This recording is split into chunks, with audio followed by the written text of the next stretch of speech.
Greetings, interminglers. I'm back again, and this evening, what I want to share with you and just do a flattening of the learning curve brief video on is correcting an error.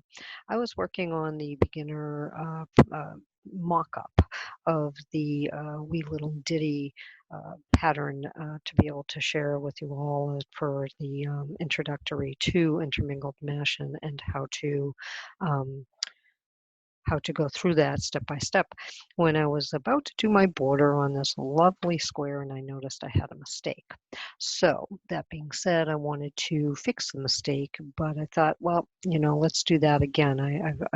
I've made one video with it, but let's do a very quick one on fixing a mistake that you notice, like, once you're completely done with, completely done with your square. I'll show you, just looking at this, you may or may not be able to see where that error is, but I'll show you exactly where it is. The error is right here. I missed a stitch on this note. Okay, skipped a note there. Let me show you on the graph what that means. On the graph over here, you can see it has 1, 2, 3 stitches, vertical stitches for this D note. There's also 3. You can't tell it's a D note on this, but that's what they were. And then on the other one, you also see 1, 2, 3 vertical stitches. So that translates over here to just like on the graph. Let me turn it the right side up. Yes, it is. Let me get it the right way. No, it is the right way. It's looking reversed in my video camera. So that's the 1, 2, 3, and then this should be symmetrical to this, and it should be the same, and it should have an extra stitch there. So what I want to do is go ahead and fix that stitch.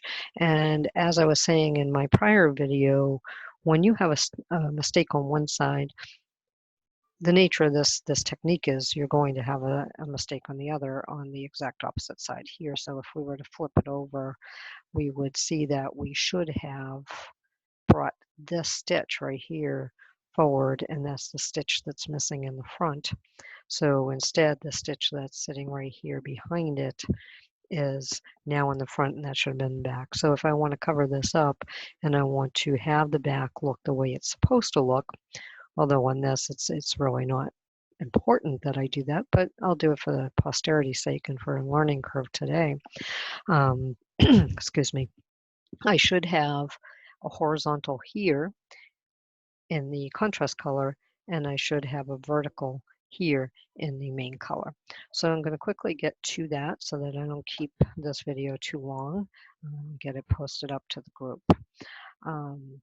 Just take a length of the color, the desired color. In this case, it's our contrast color.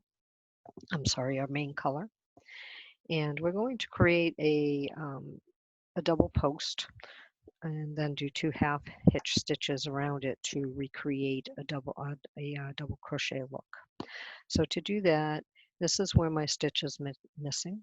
So I'm going to anchor it right here, and then I'm going to come through up here, and I'm going to come back down and come back up down here. So basically I'm going to make what might look like a knit stitch to you knitters out there, or chain stitch, chain stitch. I put a lot of myself into my work, and therefore I've got a lot of hair in there. Okay, so I'm going to go ahead and I'm going to anchor this here, and I'm going to bring it up. Excuse my hands getting in your way. I'm going to leave a length that's going to get pulled to the back and get woven in. Then I'm going to come up here, and I'm going to anchor it right above the stitch. So I'm creating, as you can see, there's one post. I'm creating that double post to be able to do my half hitch stitches around.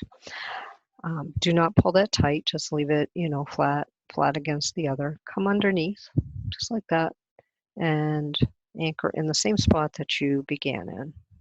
Okay, so you see it there. You see the double post, and we're going to now just kind of make sure that's nice and flat and looks good to you. Okay, double post. Now we're going to come under that double post with our embroidery needle and we're going to make a loop. And here's our loop. This is where the half hitch stitch comes in. At least that's what I call it.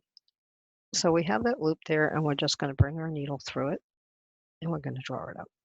Okay, and then we're going to just kind of pull that down, make it nice, and it's closing up that double post for us and it's creating what's going to be our faux double crochet. So I'm now going to go underneath that half hitch, I'm sorry, underneath that double post again. The yarn kind of naturally went this way for me, so that's why I went that way. If it naturally went the other way, I would have gone. But again, I've got a loop here. See that? So I've got a loop there, and I'm going to pull my stitch up. I'll tell you, it's a lot better to do this, fix your stitches, than to go and rip everything out and kiss that frog that never turns into a prince. I am going to pull that to the back, and you can see there that I've got a nice stitch, and I'm going to weave this in momentarily, cut it and weave it in, and I'm going to pull this tail into the back of the work as well, into the non-public side of the work. And then we'll go on to the other side and we'll create our faux double crochet back there for the contrast color stitch that we clearly missed. But you can see there that nobody's going to know that that was a missed stitch. So let's turn this over. I'm going to trim these ends, and then I'm going to weave them in very quickly here. I don't think you need a lot of instruction on that, so let's go ahead and do that. We still have our missed stitch on the back, on our non-public side. I'm just weaving this in so it's inconspicuous. I'm going to go two ways. This is a chunky, bulky yarn. It's the Webb's Valley Yarns Berkshire Bulky. Actually it's a 100. I'm sorry, it's an 85% wool and 15% alpaca yarn. I used this to be able to mock up the square for what we're going to do for our learning video for the method, and for the sole purpose that it really you can see the stitches, you can see the side, you'll be able to clearly see what it is as I go through the step-by-step tutorial. This here being that fiber, I'm actually considering felting this so that it makes a nice dense hut pad or pot holder.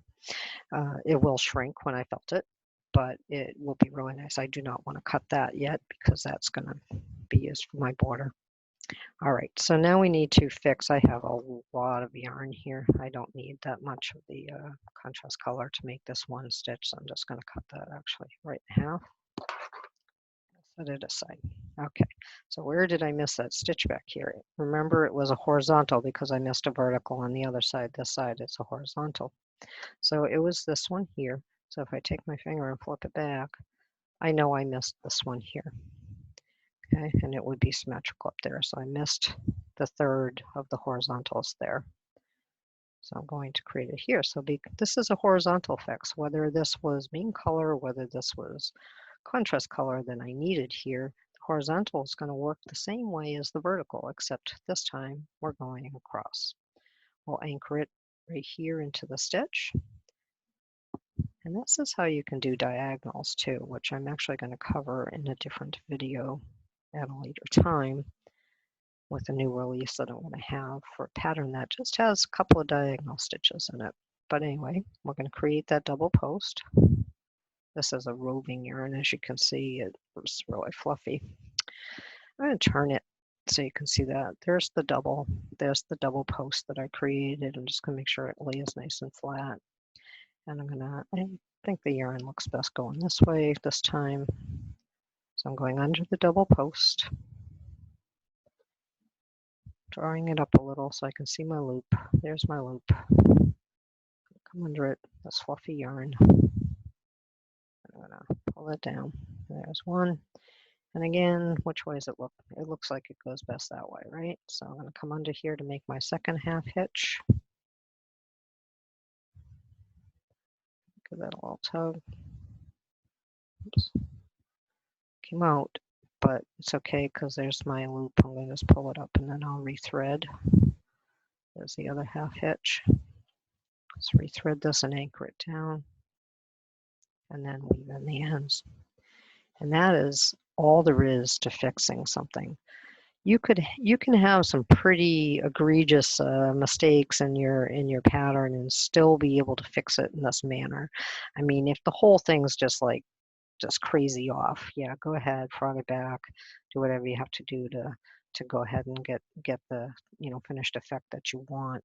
But when you've just got 1, 2, 3 stitches or a little area that you need to correct, go at it with the embroidery needle and the yarn and just go ahead and do a top stitch. Nobody will ever be the wiser for it except for you, because you won't have wasted your time acting like, oh, I can't leave that. No, you can leave that. Just fix it with the top stitch. Okay, there it is. It is now 1, 2, 3, 1, 2, 3. We can see that it's all symmetrical and that's the way it's supposed to look. And now we have 2 lovely notes there and no more mistakes. This is actually the upside of the pattern, and I think that does it. I look forward to actually building this block with you in a future video, and I hope that this was helpful in showing you how you can very quickly fix a misstitched, even if you're completely done with your block already. Take care, be well, be at peace.